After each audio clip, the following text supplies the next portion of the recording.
ایک چھوٹے سے دیہات میں جہاں سبزہ چمکتا تھا اور ہوا میں تازگی کی سانس لی جاتی تھی، وہاں ایک خاندان رہتا تھا۔ ان کا روزمرہ کا کھانا سادہ تو تھا مگر ذائقے میں لذیذ اور صحت مند۔ صبح سویرے جب سورج کی پہلی کرنیں زمین کو چھوتی تھیں تو گھر کی خواتین اٹھ کھڑی ہوتی۔ ان کے ہاتھوں میں لوٹے ہوتے جن میں تازہ دودھ بھرا ہوتا تھا۔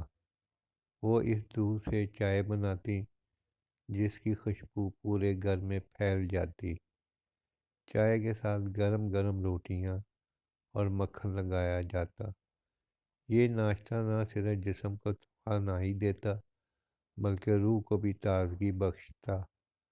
دوپہر کے کھانے میں اکثر دال چاول ہوتا۔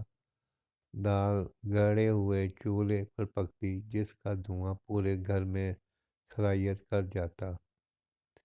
اس دال میں زہریلے مسالے شامل کیے جاتے جو اسے مزید لذیذ بنا دیتے۔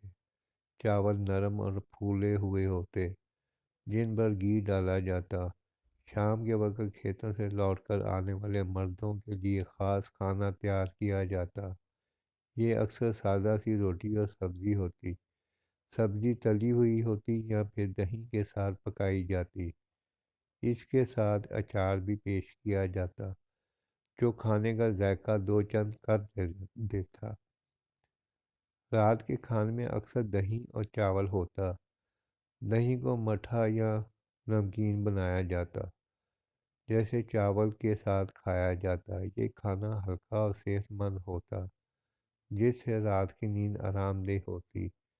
دیہاتی کھانے میں استعمال ہونے والے اجزاء تازہ اور قدرتی ہوتے تھے۔ سبزیاں کھیتوں سے توڑی جاتی تھیں اور دودھ گاؤں سے دھو کر لایا جاتا تھا۔ اس طرح یہ کھانا نہ صرف جسم کو طاقت دیتا بلکہ روح کو بھی سکون پہنچاتا تھا۔